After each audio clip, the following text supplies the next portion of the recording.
오늘 우리가 읽은 말씀은 이 노함에 대한 노하지 말라, 노하기를 더디하라 라고 하는 교훈의 말씀입니다.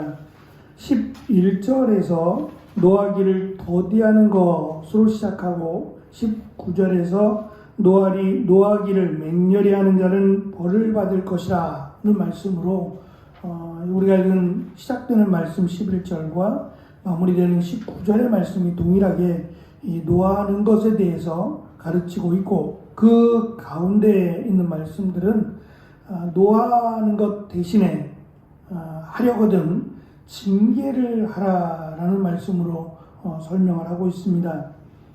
먼저 노하기를 참으라고 하는 것은 단순히 인내하라고 하는 의미가 아닙니다. 사람이 화를 내지 않을 수는 없기 때문에 이 말씀은 화를 내더라도 상대방이 눈치채지 못하도록 그렇게 잘 숨기라는 말씀입니다. 그러니까 노하는 것을 하지 않으면 좋은데 그렇게 하는 것이 불가능하기 때문에 노하더라도 상대방이 그것을 눈치채지 못하도록 잘 숨기라고 하는, 그러니까 노하는 것에 대한 강도를 많이 낮춰야 한다라고 하는 말씀입니다. 두 번째는 허물을 용서하라고 하는 이 말씀 또한 상대방의 잘못이나 죄를 조목조목 지적하거나 따지려고 하지 말고 그냥 그것에 대해서 어떤 면에서는 못 본 척하고 지나가라고 하는 것을 의미합니다. 세 번째는 절대 권력을 가진 왕에 대한 이야기인데요. 왕의 노함이라고 하는 것은 마치 사자가 이 자기의 그 배고픔을 채우기 위해서 약간 짐승들 앞에서 울부짖을 때 그 소리를 들은 약한 짐승들은 두려움에 떨게 되는데요. 마찬가지로 왕의 노함은 백성들을 두렵게 하고 백성들에게 어려움을 주지만 왕의 은혜는 마치 이슬과 같아서 백성들에게 많은 유익이 되고 많은 축복이 된다라고 하는 것을 설명합니다. 반대로 왕의 노함을 설명했다면 이번에는 그 다투는 이라고 번역된 투덜거리는 겁니다. 투덜거리는 아내는 마치 이어 떨어지는 물방울과 같다라는 식의 은유적인 설명을 합니다. 이 물방울은 수도꼭지에서 흐르는 물방울이 아니라 지붕에서 떨어지는 물방울입니다. 비가 오면 그 물이 집 안으로 스며들어서 떨어지는 것을 의미하는데 무척 신경 쓰이죠. 소리도 그렇고 그 물방울이 계속해서 이 방을 어지럽히니까 신경 쓰이겠지만 더 문제는 이 물방울에서 끝나는 것이 아니라 나중에 큰 지붕이 무너지거나 하는 큰 것을 만들어내기 때문에 아내가 투덜거리는 것은 매우 심히 어리석고 위험한 것이다 라고 하는 것을 강조합니다. 참고로 고대 근동에서 장마철에 새는 지붕을 떼우거나 수리하는 일은 주로 아들이 하는 일이었다고 합니다. 근데 그것을 지금 아내가 라고 하는 설명은 남편에게 한다는 거예요. 그러니까 하지 않아도 될 말까지도 남편에게 함으로 이 가족들을 또는 남편을 힘들게 한다라는 설명입니다.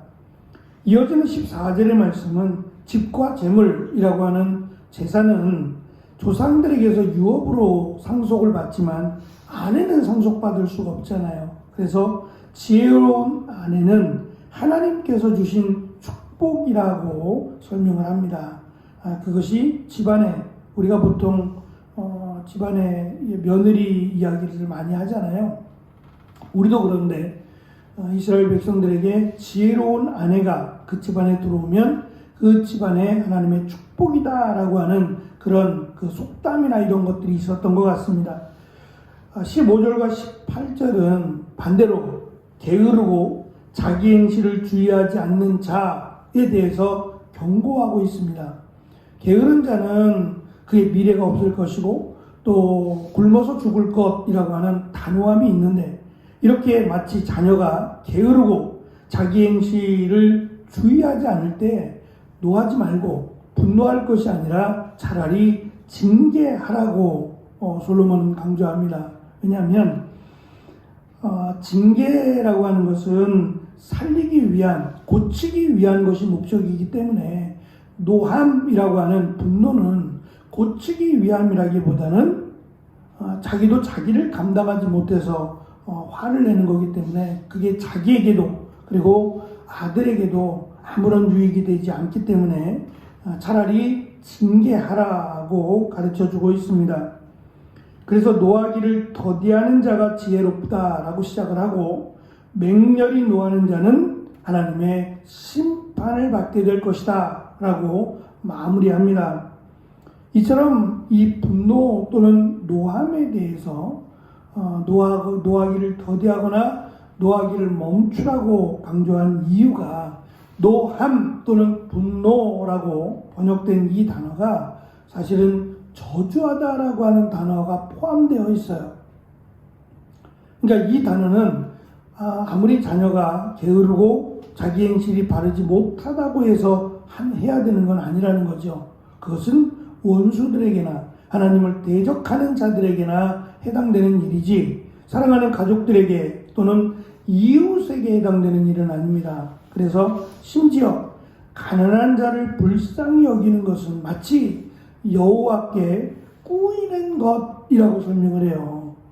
내가 가난한 자들에게 인자를 베풀고 가난한 자들을 도왔다라고 하는 것은 마치 하나님이 우리에게 무언가를 꾸어주신 것처럼 그래서 하나님이 우리에게 갚아주실 것으로 설명을 하는 겁니다. 그만큼 무시하지 말고 가난하다라는 이유만으로 그들에게 화를 내거나 분노해서는 결코 안 된다. 왜냐하면 저주라고 하는 단어는 하나님만 하실 수 있는 겁니다.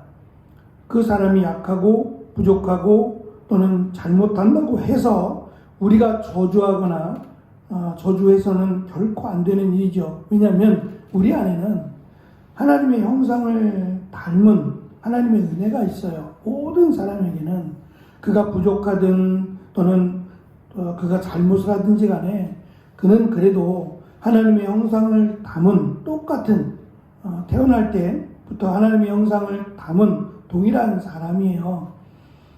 그렇게 그러한 사람들이기 때문에 그가 만약에 부족하다면 또 가난하다면 그를 돕는 것이 오히려 우리가 넉넉하게 살아가는 또는 또 하나님이 주신 은혜를 누리며 살아가는 방법이지 가난하다고 부족하다고 무시하거나 오히려 그에게 화를 내는 노한다는 것은 결코 해서는 안 되는 일임을 강조합니다. 물론 약자의 입장에서는 이렇게 강한 자의 분노와 또 자기를 향한 이런 그 억울함을 많이 당했을 거예요. 그럼에도 불구하고 그가 좌절하지 않도록 앞에서 설명하고 있는 것처럼 반대로 그러한 힘과 권력을 가지고 있는 심지어 왕이라고 할지라도 백성들에게 분노해서는 안 된다. 그리고 심지어는 반대로 아내된 자들에게도 남편에게 뭐 반드시 해야 될 일, 꼭 해야 되는 일이라면 모르겠지만 그렇지 않는 일로 투덜거리거나 원망하는 일조차도 그러니까 가장 극대화시킨 왕이나 또는 최소화시킨 아내에게조차도 이런 분노의 빌미를 제공하지 말 것을 설명합니다.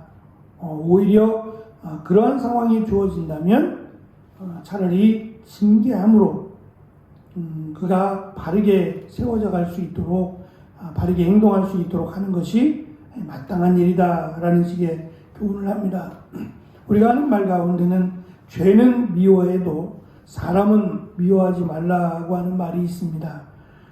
쉽지 않은 말이라고 생각합니다. 그래도 하나님의 형상을 담은 모든 사람이기에 그 사람에게 대해서 분노하거나 또 그 사람을 저주하는 이런 어리석은 행동을 멈추고 오히려 그 연약함을 도울 수 있는 그들에게 은혜를 베풀 수 있는 자리에서는 우리가 되어지는 또 하루가 되어지시기를 축원합니다. 기도하겠습니다.